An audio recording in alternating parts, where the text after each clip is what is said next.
Danny, I can't believe you're checking in from Tokyo. I think it's a totally cool trip, I have to say. Oh, Moody in Minnesota. Your family must be from Maine. That's a Maine name. I just was in Iowa, Loretta, Mexico, San Francisco. Uh-oh, now you're coming in too fast for me to see. Portland. Um, a couple of Portlands, although you don't see which one. Hey, South Dakota, Kathleen, my state, South Dakota. Only because I know a lot about South Dakota history.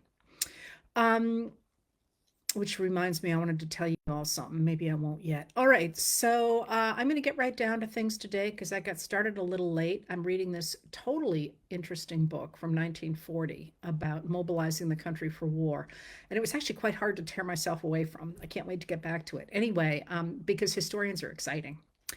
I'm going to start with the question that you all are asking about, and that is what do I make of the new tapes that have been released from Justice Samuel Alito and his wife, um, Marianne, I think her name is. And I'm just going to tell you, your mileage may vary on this, but I am not a fan of those gotcha tapes, no matter who they come from, for this simple reason that think about how you behave in different settings. Now, he was in a public setting, they were in public settings, but he might have been trying to get away from the person. There are any number of ways in which you don't necessarily accurately represent yourself when somebody ambushes you by presenting themselves as somebody that they are not.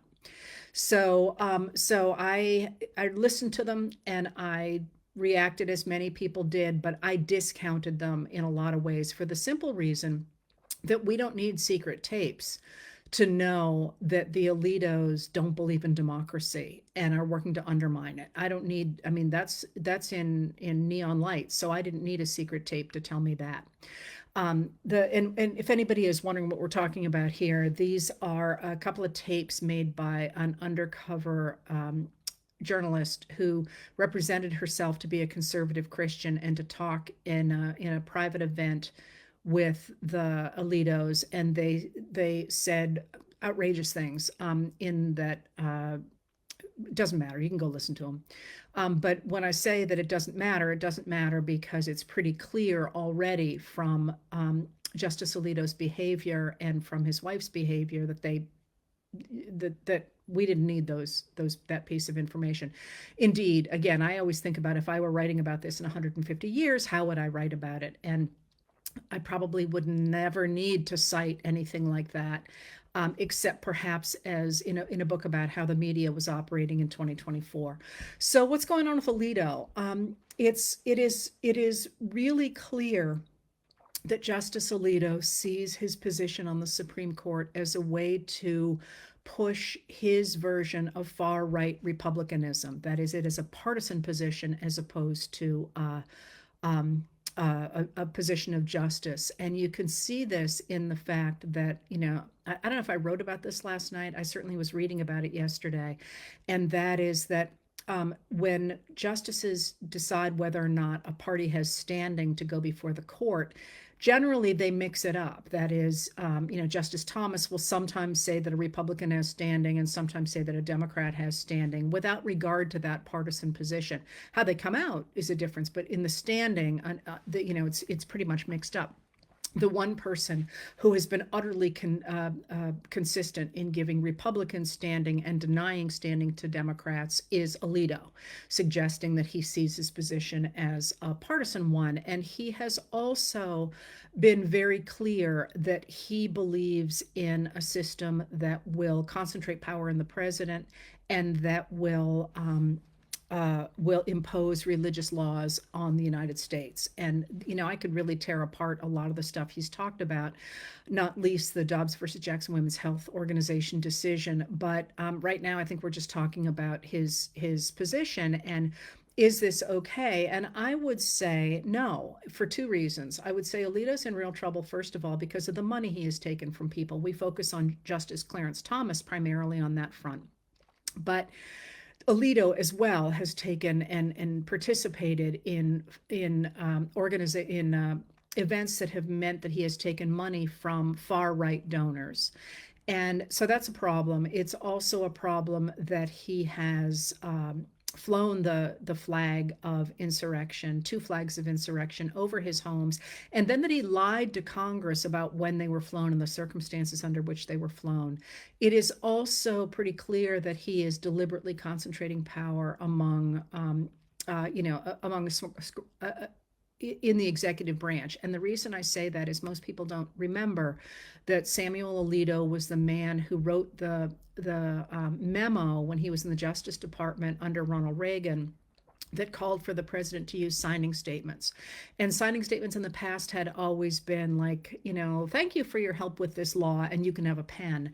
And what they did is they turned them into statements about how the president would interpret the law, in some cases in ways in which Congress did not agree. And they knew that this was going to be controversial. They said that, in fact, Congress, of course, wouldn't like it because it would claw away from Congress the power to make laws. But that the way to get people to accept it was to begin by putting it in, innocuous places where people wouldn't notice. So Ronald Reagan put a signing statement associated with, or onto an appropriations bill, I think it was.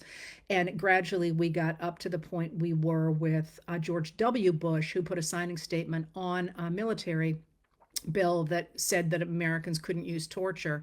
And he said that, in fact, he would interpret the law according to his own duty to protect Americans under all costs. So, despite the fact that Congress said, under no circumstances may the United States use torture, which it had always stood against in the past, he said, well, yeah, I'm going to do it anyway. And so what you're seeing there is a problem, obviously, with Alito and his understanding of the Constitution. But I'm going to finish with Alito, and then I want to go back to that idea of concentrating power in the president, because you've asked about that. It's not just Alito that's a real problem. The Clarence Thomas has accepted upwards of $4 million in gifts, but let's call them what they are, bribes, since in the last 20 years, I think was the date that was on the literature that came out, I guess at the end of last week. It must be Tuesday today, so maybe it was over the weekend. I don't know. You know me, I don't remember the days of the week, but ironically, right? But the traditionally in the United States, the justices on the Supreme Court must be above reproach. Now, they're not always. I mean, Stephen Field was certainly in the pocket of some pretty major donors in the late 19th century, but under the Nixon administration, Abe Fortas, who had managed to get, I think it was $20,000 into his pocket through a series of lecturing fees, as I recall, had to step down. I mean, the idea that somebody would take $4 million in gifts is completely inappropriate. And many people, I mean, the reason we have disclosure laws, of course, is so that you can look at it and you can say, yeah, it's okay, yeah, it's not okay, from your own perspective. I mean, there's the justices usually take some form of gifts at some point, a piece of artwork, Beyonce tickets somebody took, but and they have to acknowledge the value of those, but those are small beans compared to $4 million. And he, at first, if you recall, Justice Thomas said he didn't need to disclose the gifts that he had accepted, especially the trips, and the property sales and all that. And now he has begun to release that information, saying he inadvertently left it off. Well, he still hasn't done all the disclosures that the people who wrote the ProPublica articles have identified as conflicts of interest or as gifts, but at least he's starting in that direction. Nonetheless, we have both a problem with Justice Alito and a problem with Justice Thomas. And of course, we know that Justice Thomas's wife was also involved in trying to overturn the results of the 2020 presidential election. So those two justices are hugely problematic. But there are also the problems with the three justices that tend to vote with them, and that's Neil Gorsuch, um, um, Brett Kavanaugh, and Amy Coney Barrett. And when I say problems with them, Neil Gorsuch, as you know, was the first person that Trump appointed to the Supreme Court after then Senate Majority Leader Mitch McConnell, a Republican of Kentucky, had prevented Obama from putting anybody on the Supreme Court because he said that Obama was a lame duck, even though Justice Scalia died in February of 2016, and Obama appointed Merrick Garland as his replacement in March of that year. That's not a lame duck president. That was simply Mitch McConnell holding that seat open. Then of course it was filled by Trump, who didn't win the popular vote. So that's going to matter in a minute. And then of course we have Brett Kavanaugh, whose the investigation into his past was completely kept under wraps and should be reopened as far as I'm concerned. And then finally we have Amy Coney Barrett, who, despite Mitch McConnell's previous argument that one president couldn't nominate a Supreme Court justice in the last year of his presidency, went ahead and pushed her onto the court after voting had already begun in the 2020 election. She put on the court, I believe it was on October 31st, off the top of my head. The election was on November 5th. People were already voting by October 31st. So all three of those people, along with Alito, and I'm not going to speak for Thomas because I don't remember, all said that they would honor previous decisions. And the reason that you want the decision making of the Supreme Court not to change dramatically is because people need to have some stability in their legal system in order to plan. And if in fact it is going to make a dramatic change the way it did, for example, with the Brown versus Board of Education decision in 1954, overturning Plessy versus Ferguson of 1896, Plessy saying segregation is okay, Brown saying no, it's not. When they make a big change like that, they go on a big explanatory tour, and they really pull out all the stops so that people understand why the ground just shifted under their feet.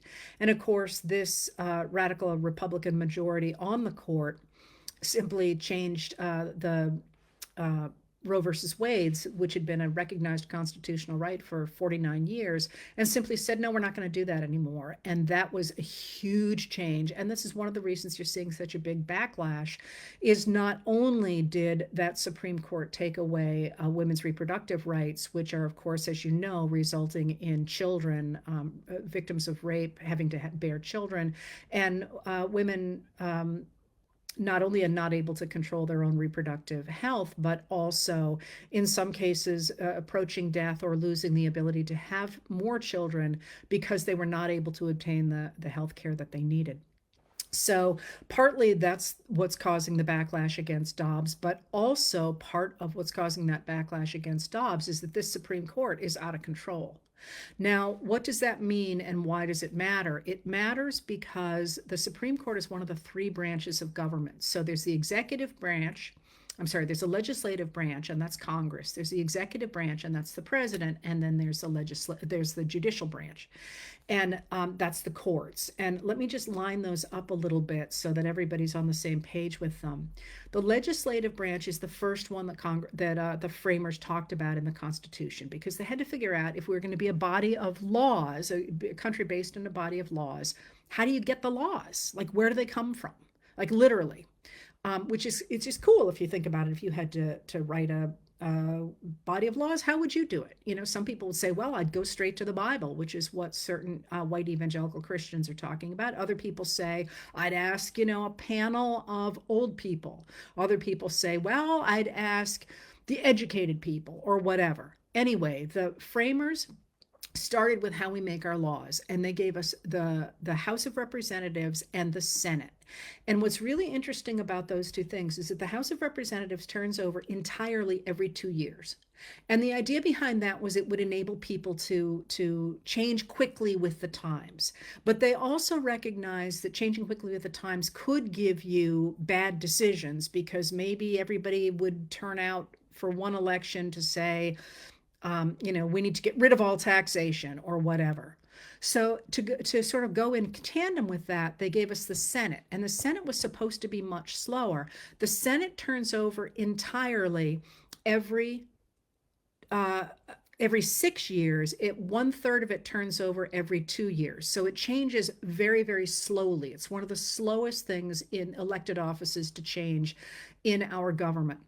And that was quite deliberate. And just if you've ever wondered, the way they did that to figure out who had which terms, because in that first year that everybody was going to be elected, you couldn't have everybody be elected for 6 years. So what they did is they actually made lists dividing up the different classes of, and meaning they were all equal, but some would be 2 years, some would be 4 years, some would be 6 years.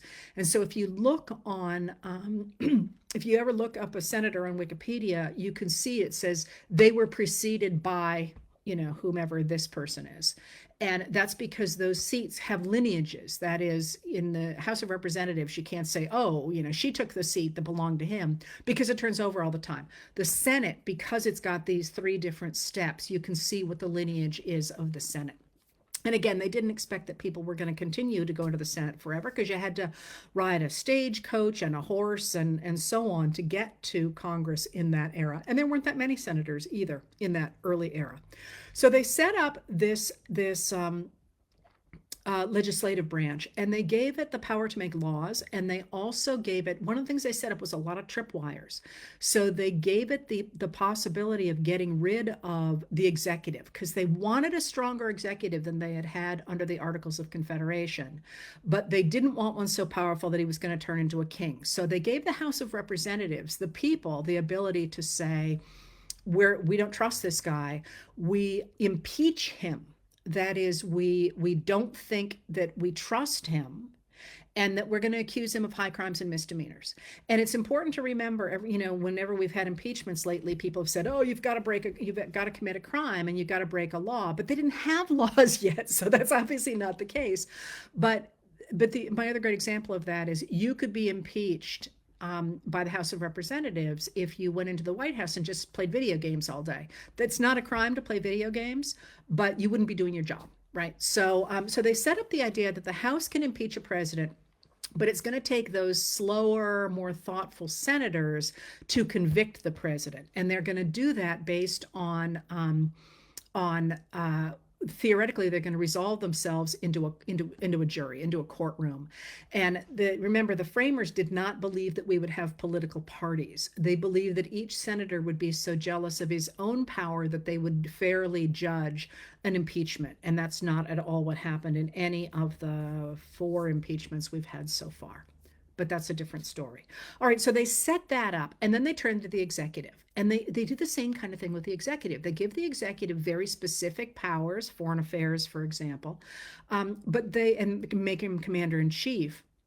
They give him veto power over the laws that the Congress sets up, because they want to make sure everybody's checked. But at the same time that they give him veto powers, as I say, they've also enabled the Congress to go ahead and get rid of him. So theoretically, everybody is checked here, and everybody is going to have to behave themselves. They also give the president some powers with regard to Congress in terms of calling it into session or ending it from being in session, which I don't think we've ever used. Presidents have certainly called Congress into session, even when they had said, we're going home for the summer, and certain presidents, Benjamin Harrison being one of them, Abraham Lincoln another, have said, oh, no, you're not going home. You're going to come back here and do more work. All right, so that's they set up the legislative first and then the executive. And it's worth remembering that in our era, beginning in the 20th century, but actually beginning all the way back to Washington, the executive is not just the president and the 6 people in his office. The executive branch now has most of the government agencies. So the executive branch has lots and lots and lots of people in it. The EPA is in the executive branch. All those agencies and all of the bureaucracies that really make the world turn, the country turn, are in the executive branch. Even though the Congress has said, hey, we need an EPA, it's housed in the executive branch. And that's been the case really since Washington. Congress, if you think about it, it has the authority to make laws, but it doesn't have any police powers, which is why it always, every time it holds a hearing trying to get Biden for something or trying to embarrass Hunter Biden, they say, oh, we're doing this because we're trying to decide whether or not we should pass a law on whatever. And Comer, from Kentucky, what's his name? James Comer, always forgets that. And he says, we're looking into Hunter Biden. And the answer is you can't. You don't have any police powers. You have to say we're looking into making a law. All right, so you got those 2. And then they get to the judges. And I always joke that by the time they got down there, that the framers were like, crap, we're done. Just let's have some judges. But if you actually look at the Constitution, it says very little about the judicial branch. So I talked about the House being 2 years and the senators all being 6 years, but having this break of 2 year stints. The president has a 4 year term. And, he's right in between the Senate and the House. So you're slowing things down there. And then you get the judges. And what the Constitution says about the judges is that we need them, but we don't really know what they're going to do, except if there's a fight between the states, the Supreme Court will deal with it, or if the U.S. has a fight with a foreign country. And that's really pretty much what's in the Constitution about the judges. And it's not really just that they got bored and went home, but more that they didn't really know what to set up with the judges. So we don't actually get a set of rules and the system for judges, that is how many people are going to sit on the Supreme Court and so on, until the late 1700s, when Congress writes the Judiciary Act. And it's the Judiciary Act by Congress that sets up the federal courts. Isn't that cool? Anyway, so the reason I went into all that is because what happened was no one quite knew what the Supreme Court was supposed to do. No one quite knew what anybody was supposed to do, by the way. And there's a lot of good books on that now about, Washington's supposed to take the advice and consent of the Senate. What does that mean? I mean, literally at one point he goes to the Senate. He's like, I could use some advice. And they're like, go home till we call you. And he said, well, screw you. I'm going to have a cabinet then. I paraphrase, but that's about it. That's how we get a cabinet. Anyway, so the reason I mention all that is because of late, the radical Republicans, and once again, I want to emphasize that these are not traditional Republicans. I'm the historian of the Republican Party, and I care deeply about that party. And these are not Republicans. They are radical extremists who took over the mechanics of that party quite successfully. I mean, they basically murdered it. But this is not, if you want to know real traditional Republicanism, this is not what I'm talking about. The modern day Republican Party has recognized, especially after the Voting Rights Act of 1965, that they didn't like the idea of democracy, because what happens when everybody votes is that we vote for policies that protect us as individuals. That is, we like clean water, we like clean air, we like it, private enterprise. We have never had any kind of a real base in the United States for communism or socialism. The best that a socialist candidate ever did in a presidential election was about 900,000 votes in 1912. And we have on occasion had, I think we've had one, maybe two self-identified socialists in Congress, in the Senate. And some mayors of some states, primarily at the turn of the last century, mayors of cities, but it's just never been a widespread movement in the United States. And that's itself an interesting question, and why that happened and so on. But Americans have always really liked the idea of private enterprise. But while a broad-based voting bloc calls for private enterprise, it does call for business regulation. Basically, we like referees. We like the idea that we can go out and work hard for ourselves and so on, but we like referees, and we like education, and we like the ability of everybody to be equal before the law. We like the things that are now called progressive, which sometimes I call them conservative, because they are precisely what Abraham Lincoln was talking about when he put them into place. And he said these are the ultimate in American conservatism, because this is what the Declaration of Independence called for. And you can't be more conservative than conserving the original principles of this country. So generally, Americans like those things. They like equality. They like things to be fair.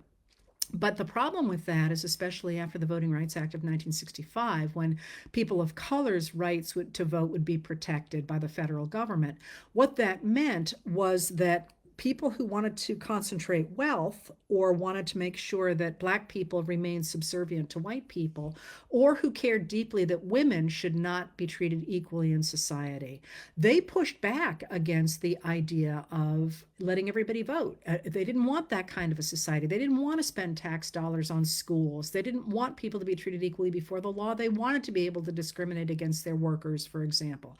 And they certainly didn't want women to have rights. And, I'm saying that, and I'm thinking through my mind of all the times I was told that it was people like me who were ruining public education, or were ruining education because we were taking the seats that belonged to men. Um, and of course that's, I'm hardly unique in that. Anyway, so what they started to do was, first of all, to push back on the idea of the federal government protecting voting rights. And this is actually one of the ways that John Roberts began his career. His big thing was to fight back against the Voting Rights Act of 1965. He thought that was not fair of the federal government to get involved in the who should vote in the states. Here's a little sidebar here. um, I I would like, there are many things that I would like to see happen when we rebuild this country in the next several years. There will be a number of constitutional amendments there. If you look at our constitution, you will see constitutional amendments go in waves, and we're due for another big wave of them. And I would love to see protected in the constitution the right to vote. We are one of the few democracies, perhaps the only one, that does not have the right to vote protected in our constitution, and I think it should be. That's right. I would put that before I would put literally anything else, because once you get that, then you get everything else. Anyway, so what they started to do was they started to push back on the idea of everybody being able to vote. And they also started to talk about concentrating power in places that it could not be attacked or undermined by the popular will. So for a long period of time now, that radical minority has been concentrating power, concentrating minority rule in this country. So, for example, it has pushed back against voting rights. So you're seeing across the country in Republican dominated states an attempt to make sure that people can't vote. Now, I've written for several nights now about the Texas Republican Party's new platform in 2024, and something else has always come up, and I haven't published it yet. I will at some point, and you will see that what they're trying to do is to institute a theocracy in Texas. And you wouldn't have to take away people's votes if they wanted it. I mean, by definition, this is why they're trying to take away the vote, is because they know it's not popular. If you're trying to advance something that's popular, you want more people to vote. So it's worth looking at the fact that the Democrats right now are trying desperately to get as many people to vote as possible, because they know if people vote, they vote in the policies that the Democrats advocate. I mean, and the Republicans just the opposite. They want minority rule. So they've tried to keep people away from voting. They have also gerrymandered the states. And what that means, Republican dominated states. And what that means, and please don't tell me the Democrats do it too. Yes, Maryland is one of the top 10 states that have gerrymandering. The other 9 are Republican, and the reason that this is an issue is because after 2010, the Republicans gerrymandered states, but they did so with computers. So it was incredibly carefully done and has skewed states so much that, for example, North Carolina, which has a population that breaks pretty clearly 50-50, now has a supermajority of Republicans in the legislature, so they can override anything the Democrat, who is the governor, tries to veto that they put forward. I mean, that's not democracy. That's minority rule, right? So they've done it through voter suppression, they've done it through gerrymandering, but they have also done it through the courts. And that has been very deliberate. So what happened is that when Mitch McConnell became Senate minority leader in 2007, he weaponized the filibuster so that you couldn't get anything through the Democrats couldn't get anything through Congress itself without having 60 votes in the Senate, which is almost impossible to get. And so what that meant was that in order for anything to happen, it got thrown into the courts, into the federal courts, which, if you remember, McConnell kept throwing more and more justices into the federal courts. And once they were there, they could simply hand down the law rather than waiting for Congress to make the law. And you've seen this repeatedly now with radicals shopping for certain judges, like Matthew Kacsmaryk down there in Texas, who's the one who's tried to get rid of mifepristone, the abortion drug, and tried to do all sorts of other things as well. They can judge shop for those sorts of decisions, or they can simply have the judges tell them, is the case of the Supreme Court recently, how Congress should write the law to get it through the judges, which is a completely antithetical to the way the system was supposed to work. As in, the judges don't have the role of writing the laws. They have the role of, they took upon themselves the role of judicial review in 1803. Congress never gave that to them. The Constitution never gave that to them. They said, we're going to be the ones to decide whether or not something is constitutional. And they could lose that. They also have always conferred with Congress, although Roberts now says that's not the case. He's wrong. And Congress, of course, is the one who provides the money for the Supreme Court, as well as deciding how big it is. So there are ways in which the three have always been entwined. Now, as they've done that, the other thing that the radical right has done is they have focused on something. By the way, I'm trying to hit in all the things you asked, but to tell them in a story. So far, I think I'm doing okay, although the digression into the Constitution might have been a bit much for you. One of the other things they've done is they've begun to talk about something called the theory of the unitary executive. And what that means is this. They are arguing that if, in fact, we have three co-equal branches of government, that nobody can oversee the president. That is, the Congress has its role, the judiciary has its role, but the president has its role, the executive branch has its role, and it has no oversight by either the judges or the Congress. Now, that's completely ahistorical. The Constitution itself gives the right of impeachment to the Congress. And from George Washington forward, the presidents have always answered to the Congress. When Congress went to Washington and said, dude, what's going on here? With a treaty, he produced his papers, and he didn't want to, but he produced his papers because ultimately Congress is supposed to be the authority of the American people.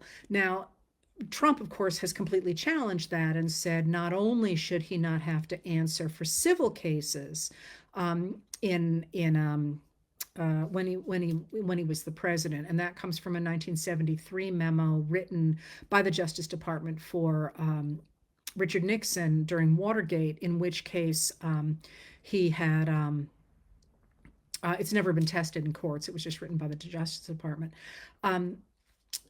He's also said that anything related to the presidency, even criminal matters, can't be, he's immune from those as well, with a very broad understanding of what that could be, including he, as a president, could tell the SEAL Team 6 to go kill his rival, and that would be covered under presidential immunity, which is bonkers. I mean, I'm sorry, as a historian, that is simply bonkers. I would love to have the ability to put that in front of the framers of the Constitution, who would have called that treason, among other things. But similarly, what they're saying is the judicial system can't oversee the president. And what that means, of course, is that the president is untouchable. The president becomes a dictator. The president becomes the king that, of course, we tried to revolt against. But that theory of the unitary executive is based in that idea that the Congress and the judiciary and the executive branch are all separate, and you cannot oversee the president. It's just a way to make sure that the president has the power and the people don't. That's a very deliberate attempt to make sure that you can concentrate power in a very small group of people, in this case, the presidency. Now, of course, the obvious answer is, well, what if you have a Democratic president? Well, first of all, they're banking on the fact that a Democratic president wouldn't take advantage of that, which I think is a fair bank with the presidents that we've had the Democratic presidents we've had in my lifetime.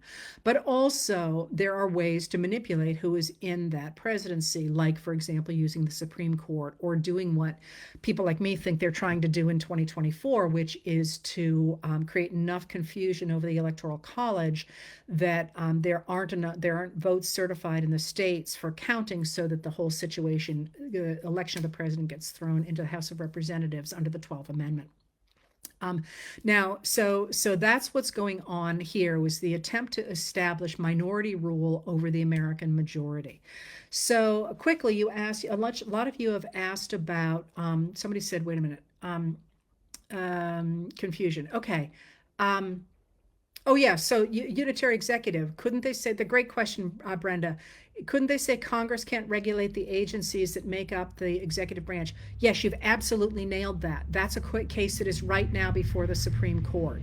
And what they have argued is that it is that the Congress cannot say we need the EPA and put it in the executive branch and that it's supposed to do whatever it needs over there. That Congress must establish an agency and tell it exactly what that agency should do. So they can't say, hey, here's $1 million, go create an agency that protects water and get experts and all that, and you decide how best to do that. The Congress actually has to say every little thing that that agency should do, which is, of course, impossible in a modern bureaucracy, because how do you know? I mean, I don't know how to regulate a waterway, right? So you need to actually be able to hire that. And what they're trying to do there is to destroy the modern industrial state, or modern administrative state, because that administrative state regulates business, and this will permit there to be unlimited business regulation. I mean, unlimited business, do whatever you want. A situation where business people can do whatever they want. So that's very clearly an attempt to get rid of that. And they have pushed that in this court. Again, they have established something, or not established it. They have said something exists called the major questions doctrine. They literally made this up. And that's that Congress cannot hand major questions over to regulatory bodies to solve on their own. They have to answer them themselves. But that's just the court just gets to decide what's a major question, what's not. Again, taking upon itself that power, that minority, taking upon itself that power. It's messed up. And the reason that I actually went into this in such detail and was going to go on to something else is that it's a real crisis, because Americans have no faith now in the Supreme Court. I know I don't. And I would like to. I care deeply about the balance of those three branches of government. I think they're very important. But this Supreme Court, in my mind, has given up its role as a nonpartisan adjudicator of laws and the Constitution, and instead has taken on an extremist political position that, I mean, why should I feel obliged to do what 5 unelected people tell me I can do with my body? I mean, I'm done. I'm done on that. So that's a real crisis. And in terms of how to handle that, keep the pressure on constantly. You will see that now Congress is going after Alito and Thomas. And at the very least, if Biden is reelected, the chances are good that they will step down sooner rather than later, because they recognize that they're going to have a problem going forward, and that their lives are not going to get easier. Alito is 74 and Thomas is 75. It's okay for them to go, and then we have the issue of the other 3. All right, so if that's what's really happening at the electoral level, oh, I'm sorry, why do we have the Electoral College? Once again, somebody asked about this. We have the Electoral College for a very obvious reason. And lots of people say it's because of enslavement. And it's actually not why we get it. Enslavement and the existence of indigenous Americans on this continent create a lot of systemic skewing of the Constitution, but that's not actually specifically why we get the Electoral College. It makes sense if you think about it. And when they're writing the Constitution, people don't know, from state to state, people don't know who the leading men are in different states. So rather than saying you should vote for the leading guy in Georgia or whatever, the framers set up a system whereby voters would elect the prominent men, they're all men, the prominent men in their states, who would then come into a confab, come into a place where they could talk. And they would toss forward a few names, 1 to 3 names of people across the colonies that they thought would be good executives. And the reason that that's the case is if you have a prominent man in your community, the chances are better that he's going to know who the prominent men are in other communities, because of the way the communications work. Because remember, communications can only move in the 18th century by water or by horseback. And so, if you're living in actually my area of the coast did quite well because we were on a port. But if you're inland 60 miles, you're not going to get any of the news. You're not going to know who the big people are, because you're not. There's just not going to be that much travel in and out. Remember, until World War II, water is a highway and land is a barrier. That switches during World War II. But whenever you think about the past, always remember that if you're on water, there's a lot of communication with other places, but if you're on land, there isn't. And people forget that because it switched after World War II. All right, so they set up this electoral system with the idea that these people are going to be able to chat and figure out who's going to be good, and that they're going to maybe come up with one person, but probably come up with two or three, and then it'll get thrown into the House of Representatives, where people will be able to choose. Those different states will each get one vote and be able to choose who should be the executive, the president. And the problem with that was that Thomas Jefferson's one of the reasons I don't like Thomas Jefferson realized in 1796 that if Virginia, which had a gazillion votes in the early days before the early censuses, if Virginia had given him all their votes, he'd gotten a majority of Virginia's votes, but he didn't get all of them. And he figured if they'd given him all of them, that he would have been president. And so in 1800, he convinces Virginia to go winner take all. And once Virginia goes winner take all the other states follow suit, because it means that otherwise their own favorite candidates won't have a chance because of the winner take all system. So we got the winner take all system, except for Nebraska and Maine, although Nebraska has talked about changing this in this election because of the rejiggering of the districts since the 2020 census means that there's no longer a clear path to 270 the way there was, and the extra electoral vote in Nebraska is actually really going to matter. Trump's putting a lot of effort into trying to make sure that Biden can't get that electoral vote. We'll see what happens with that. So far, nothing. There was a big move to change that, and it didn't get changed. But anyway, then, so you've already got the winner take all system, which completely screws the system up. And then in 1929, the House of Representatives gets capped at 435. I think it's 435, because with the census of 1920, they recognized that there were more voters in urban areas than there were in rural areas. So they wanted to make sure that the rural areas had a leg up. And that's so what happened is that rather than getting more representation when you got about, I think it was 30,000 people in a district, they said this district is capped and we'll use this ratio. But what that has meant is that the average number of people in a congressional district has risen to, I think it's about 600,000 now, average, about 600,000. And what that means is that it has really handicapped the really big states, because California, New York, Florida, they should have way more representatives than they do, which is a problem in Congress. The House of Representatives would be over 1,000 people if we still had the same system in place that we had in 1928, but also the Electoral College. And there's a number of different formulas for fixing that. In the short term, we certainly could fix it by saying California gets this number of electoral votes, even if it doesn't have those people in Congress. So that's where we get the electoral system. All right, so now I want to go to the present now. I think that's like all the questions you had, because what really jumps, one more thing actually. No, I'll go back to that. What really jumped out to me in the stuff that you asked me about today was how frightened everybody is. And there is no doubt that we're in a mess, in that for a number of years now, the radicals, and again, these are not all Republicans. They're certainly not traditional Republicans, but the radicals have sewn up minority rule in the United States. So, for example, they have the gerrymandering alone, look at places like North Carolina that I talked about. They have put in place voter suppression. In state Republican parties, they have purged the parties of anybody who's a Trump MAGA Republican. They've taken over the Republican National Committee. They have put their people into federal positions. They have the Supreme Court. I mean, it sounds terrifying, right?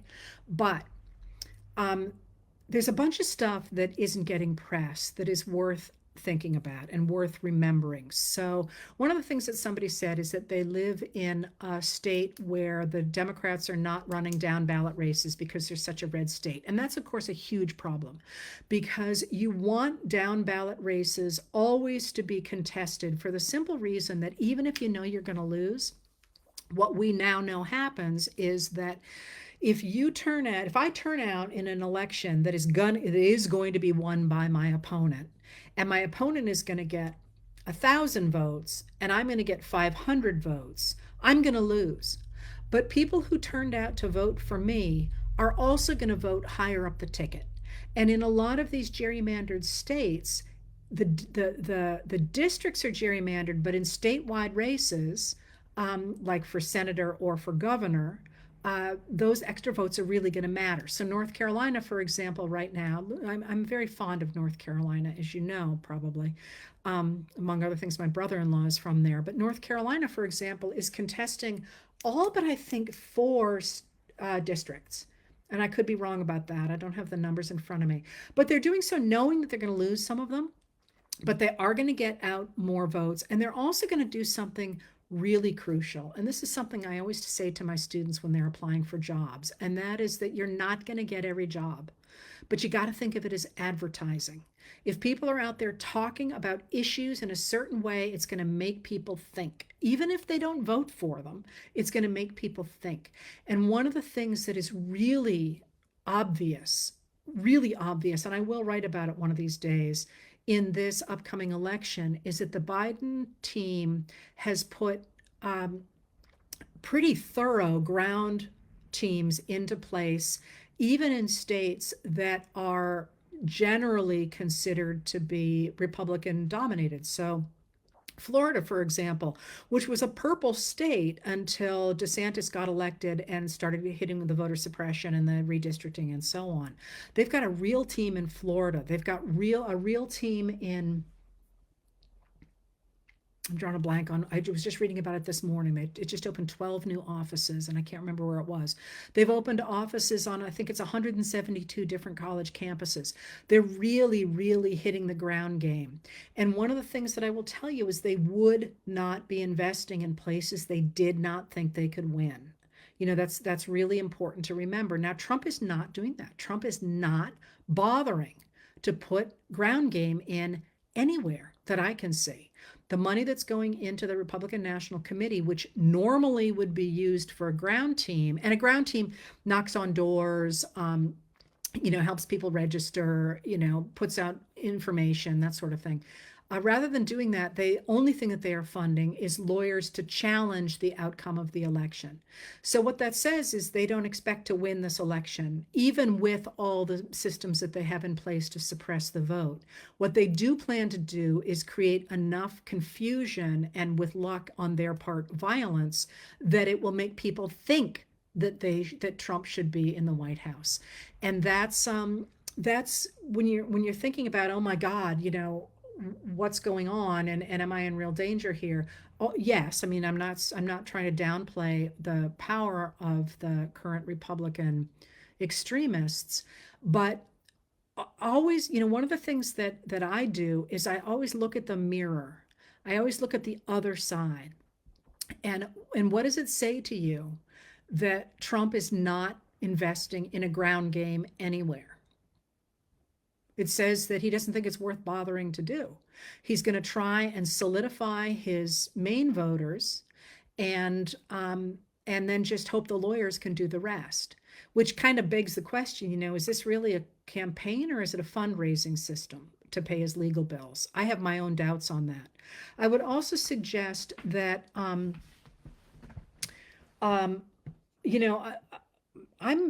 possibly bonkers on this, but I'm still not convinced he's going to get the nomination. The numbers in his favor since the convictions are not good. Swing voters have turned against him since the conviction. And one of the things that is very, very clear, I don't trust the polls when they say, do you like Biden? Do you like Trump? I mean, or whatever. Those are no good anymore. And I'll talk a little bit more about polls in a second. But One of the things you can trust is when people talk about sort of general trends, that is, things that have not explicitly been polarized. And and the one thing that we know very clearly is that if people are paying attention to the news, they back Biden, and they back him by a lot. One of the focus groups backed Biden over Trump by 45 points once they actually heard about Project 2025, for example. Now the other, and the people who don't follow the news back Trump and Kennedy. But the other thing we know is when people are informed about what's going on, they swing to Biden. Now, the other thing we know is that, for all the fact that if you're listening to me, you are probably a political animal, most people are not paying attention to this political election yet. It's too early. It's June. They're going to start caring about this election in late October, maybe by September. If you look at the fact, for example, that the presidential debates are early this year and they're not till the end of June, that shows you just how late people tend to get involved in the election. So if people get involved late, and once they start paying attention, they swing to Biden, that says that going forward, the Biden administration or the Biden campaign actually will probably be picking up steam rather than losing it, while Trump, on the other hand, is quite literally losing it. But he's also a deeply problematic candidate. And I mean that not only by his own personal problems, his inability to speak and things like that, but because, again, if you are a down ticket person, if you're running to become, and the people I watch on this, just so you know, I watch the Republicans in New York. There's a number of Republicans who were elected in 2022 out of New York. You will notice they did not go to support Trump at his trial. Lots of people flew up from Florida, right? But not the New York Republicans did not go to stand with him. That was very significant because if you're a down ticket person who would like to have a career in politics as a Republican, you look at him and you think, why on earth would I hitch my wagon to him, especially as he's vacuuming up all the dollars that theoretically should come to me through the Republican National Committee. So if that were the case, I think the Republican convention is going to be a dumpster fire, personally, because they can't nominate Trump, but they can't nominate anybody else either. At the same time, they have the problem of the fact that they've put Russell Vogt on the platform committee as the policy guy on the platform committee. And he's a hard right. He's the guy who wrote the Project 2025, one of the guys who wrote Project 2025. So before you despair, take a deep breath and recognize that the whole point of the way that the radical right is running this election is to make you despair, to make you say, oh my God, he's so powerful, he's got all this lined up. But that's really a narrative that is designed to